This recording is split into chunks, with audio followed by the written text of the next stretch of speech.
이따가 대통령 관저실 앞으로 가려고 해요. 저도. 왜냐하면 어저께 다들 밤을 막 새시는 분들도 계시고 밤에 좀 버티시지 못하는 분들이 계시잖아요. 그래서 제가 이따 밤에 좀 나가 보려고 하는데 지금 사태가 굉장히 심각합니다. 대한민국 여러분. 일단 제가 지금 제 채널을 만들어서 뭐 이렇게 영상 올린 지 한 2주 정도 됐나? 지금 얼마 안 됐어요. 제가 원래 뭐 정치 관심이 있었던 사람도 아니었고 근데 너무 사태가 심각해서 제가 보니까 이제 저희 태극기 그 어르신들이 다 나이가 많으셔가지고 이런 정보를 막 올려주는 젊은 사람들이 별로 없었어요. 한 2주 전만 해도 진짜 별로 없었거든요. 근데 지금 일주일 사이에 지금 20대 30대 분들이 엄청 많이 지금 와주셔가지고 대통령 관저실 앞에도 좀 엄청 많이 가고 계시잖아요. 그래서 이게 지금 목소리가 들리는지 목소리 들리네요. 일단 저 같은 경우는 제가 2000년도 초반부터 저 같은 경우는 한국에서 산 게 아니라 일본에서 살았거든요. 일본에서 살았는데 그 당시 김대중이었나? 대통령이 김대중이었나 그랬을 거예요 아마. 근데 일본에서는 그 언론이 있잖아요. 좌파 우파 있어요. 근데도 한국처럼 이렇게 언론 통제가 심하진 않아요. 그래서 이렇게 뉴스에서 김대중이 김정일을 만나러 갔는데 경호원 다 빼고 그 차 안에서 얘기를 한 어떤 상황이 있었는데 그때 일본 기자가 있었나봐요. 그래서 또 그 복화술을 데이터 분석하는 전문가가 같이 따라갔죠. 무슨 말이냐면 사람이 말한 입모양만 보고 무슨 말 하는지 알아듣는 그 전문가가 있잖아요. 그래서 김대중이 차를 딱 탔는데 김정일하고 그 차 뒷좌석에 앉아서 옛날 차들 보면 왜 높은 사람들 타는 차 보면 커튼 같은 거 있잖아요. 그런 거 보신 적 있죠? 김대중이 딱 한마디를 한 거예요. 커튼 닫아라, 저기 누가 찍고 있다, 이렇게 한 거예요. 그게 뭐예요? 그러니까 공작 피우는 거잖아요, 솔직히. 그래서 저는 알고 있었어요. 간첩이라는 걸. 그리고 노무현 칭송 엄청 했잖아요, 한국에서. 저는 간첩인 거 알고 있었거든요. 왜냐하면 일본에서는 그래도 그런 기사나 이런 거를 굉장히 알려줘요. 우리나라처럼 그렇게 안 알려주지 않거든요. 그래서 제가 의아했던 게 왜 한국에선 이걸 모르지? 왜 김대중이 간첩이고 노무현이 간첩인 걸 모르지? 라고 제가 그 현지에 계신 분한테 여쭤봤는데 한국은 이미 중국하고 북한한테 점령이 당해 있어서 걔네들이 시킨 대로 하고 있고 사람들은 모르고 있다. 그리고 언젠가 전쟁이 날 거다라고 말씀을 해주셨거든요. 그런데 정말 제가 가랑비에 옷 젖는다고 저는 15년 이상을 살았어요, 일본에서. 그래서 굉장히 정확한 정보를 많이 들은 편이에요. 근데 한국 사람들은 무조건 일본을 싫어하게끔 교육을 받잖아요. 그걸 뭐라 그러죠? 친일파라는 단어를 만들어서 그런 단어를 만든 것도 간첩들이잖아요, 솔직히. 북한 뭐죠?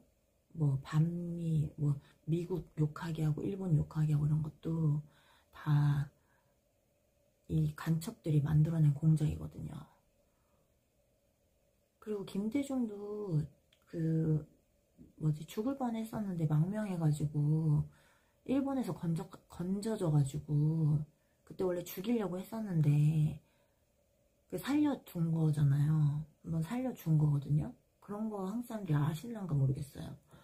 저는 그런 기사들과 영상들을 굉장히 많이 보면서 살다가 이제 한 10년 전에 한국에 귀국을 했는데 저는 그런 광화문 나가본 적도 없고 솔직히 없었어요. 근데 이번에 계엄령 선포하시고 제 주변의 지인이 대통령 탄핵이 됐는데 이렇게 탄핵 가결이 됐는데 진짜 다행이다 이러는 거예요. 그래서 제가 이건 너무 비정상적이다. 왜 대통령이 탄핵된 게 다행이라고까지 할 정도면 뭐 무슨 잘못이 있었는지 알아봐야 되잖아요. 어쨌든 그래서 조사를 해보니 저는 오랜 시간 일본에서 봤던 뉴스들과 그런 그 정보들이 많잖아요. 걔네들 다 거기 사인한 사람들이잖아요. 문재인, 박원순, 심지어 그 사람도 있어요. 고영욱 아세요? 고영욱. 말도 안 되는 사람들이 그 북한에 충성 맹세하겠다고 이미 사인 다 한 사람들이에요. 그게 일본에 있는 잡지는 다 나왔어요. 5년 전에도. 그러니까 무슨 절대 공산 국가를 옹호하는 거는 불법이에요. 유엔에서도 아시죠? 불법이고 그 결국에 미국의 지금 트럼프 대통령이 그게 불법이라고 하고 있고 그 다음에 일본도 마찬가지예요. 일본도 그걸 지향하지 않아요. 그래서 한국 사람들이 진짜 정말 모르는 것 중에 하나가 예를 들어서 뭐 대부분의 사람들이 일본을 미워하고 욕을 하면서도 일본을 가요. 되게 웃기죠. 근데 저는 그 심정 이해해도 저도 처음에 되게 싫어했었죠. 당연히. 왜냐면 우리 그런 교육을 받잖아요. 일본이 우리를 지배했었고 뭐 독립기념관 가보셨나 모르겠지만 옛날에 가보면 엄청 고문 받는 거 그런 거 보면 당연히 그런 심정이 생기죠. 근데 북한이 미사일이나 뭐 이상한 야리꾸리한 짓을 해요. 한마디로 지랄을 해. 지랄을 하면 일본에선 개지랄을 해요. 여러분. 걔 작두를 쳐요. 근데 그거 한국 사람들 알아요? 절대 몰라요. 그래서 저는 어떤 생각을 하냐면 일본이 있기 때문에 우리가 그나마 안전하고 일본이 그렇게 욕을 해주고 버티고 있기 때문에 우리가 되게 안전하게 있는데 한국 사람들 그걸 아예 모르는 거예요. 왜죠? 언론 뭐 다 통제됐어요.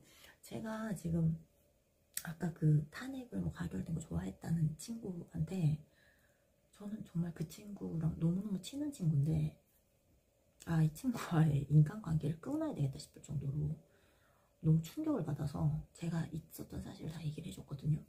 이때까지 있었던 한국의 뭐 전두환을 욕하는 사람, 5.18 어쩌고저쩌고 다 간첩소행이잖아요. 일본 시민들도 알고 있거든요. 그거는 제가 얼마 전에 확인도 했고 댓글 일본 시민들도 그걸 알아요. 북한 간첩 저기로 5.18 된 거를. 근데 한국 사람은 모르잖아요. 당연히 언론에서 통제하고 5.18 유공자들 자기 명단 공개도 안 하잖아요. 자기들이 떳떳한데 왜 명단 공개 안 해요?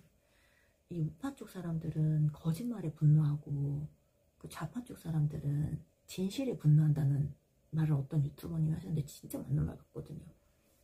그래서 저는 그 친구한테 단호하게 얘기해서 너가 내 얘기를 들어볼래? 또 들어보겠대요. 그래서 다 설명하고 어떻게 할래? 태극기 광화문에 한번 나가봐야 되지 않겠냐 해서 제가 지지난주부터 나갔거든요. 막상 나갔는데 자리를 뜨지를 못하겠어서 제가 끝까지 있었어요. 그리고 지난주도 갔었고 그 사이 크리스마스 날 25일도 대통령 관저실 앞에 그 걔네들 좌빨 애들 5,000명 온다고 난리 쳐가지고 우리가 갔는데 5,000명 커녕 200명 정도 왔나? 그런 상황이었고 제가 이 짧은 2주 동안 영상을 지금 급하게 일단 그 틱톡에 계속 올리고 유튜브에 계속 올렸어요. 근데 틱톡은 아무래도 조회수가 빨리빨리 올라가니까 물론 중국 거지만 어쩔 수가 없잖아요. 빨리 알려야 되니까. 근데 저는 거기서 계정, 영상 이거 안 된다 이런 거 북한 관련된 거 공산주의 관련된 거 올리는 것만 다 뭐 안 된다 안 된다 안 된다 이런 게 계속 뜨고 지금 그 우리 우파 쪽 사람들이 댓글을 남기거나 정확한 사실을 알리는 글들이 다 블라인드 처리되는 거 아세요? 없어지고 있어요. 댓글 자체가 없어지고 있다고요, 여러분.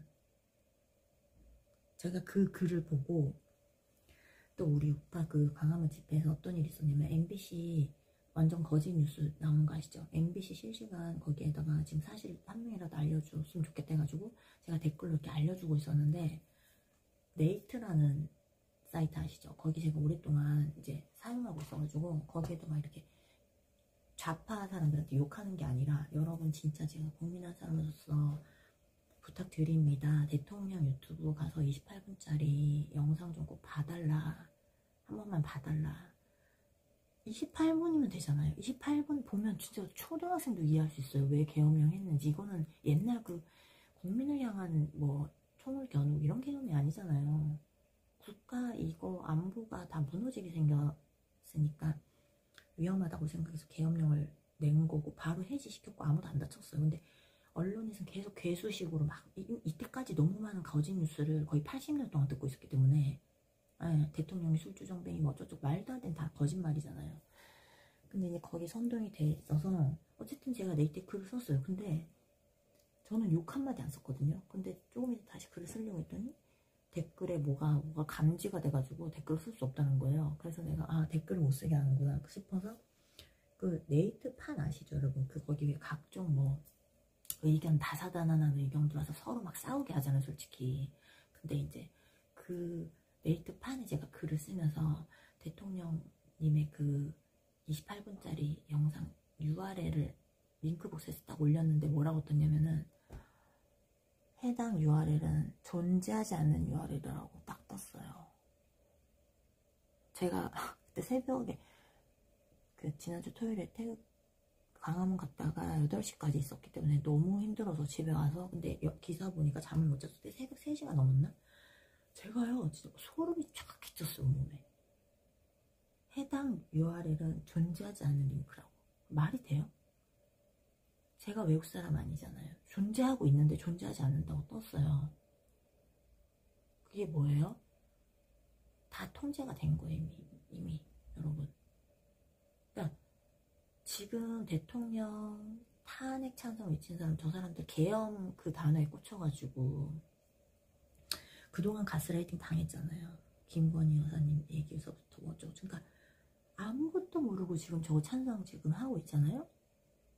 저 사람들 지금 대부분 사람들이 굉장히 많이 CIA 신고당하고 있어요. 저도 오늘 많이 신고했고 악플 달거나 이런 사람들 다 신고했고. 근데 저 사람들은 인터넷이 끊겨보고 출국 금지 당해봐야지 그때서 아는 건가요? 공산국가 된다는 거를? 자유가 없다니까요. 저 대통령 링크 다는데 왜 없는 링크예요? 우리나라 대통령이구나 대한민국이고 대한민국 사람이고 여기 대한민국인데 이미 저 외국인 된 거예요. 여기 우리나라 아니에요 지금 여러분. 언론사 200개 정도가 다 중국에서 만든 언론이고 서버가 외국에 있어요. 챗GPT한테 물어봐도 나와요.